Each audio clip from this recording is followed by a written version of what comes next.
després de certes coses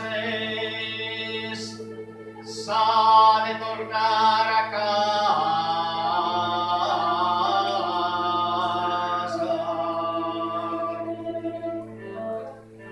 Com el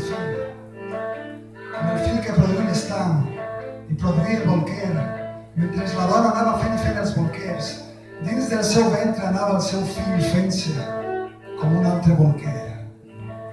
Era un fill que pot ser com el fil que fan els cucs de seda. Pujava per tomellos biològics, baixava i tornava a pujar i feia camins finíssims d'estam i de silenci, de la condició tenaç de les arrels. Com anava la dona consolidant-se, pot ser fent-se definitivament mentre dins del seu ventre anava fent-se el seu fill, que li anava agafant com si fossin grapats de fang, grapats de vida. La casa anava adquirint volum i consistència com un ventre, i era el fill el que prenia cos, i amb el fill tot adquiria forma.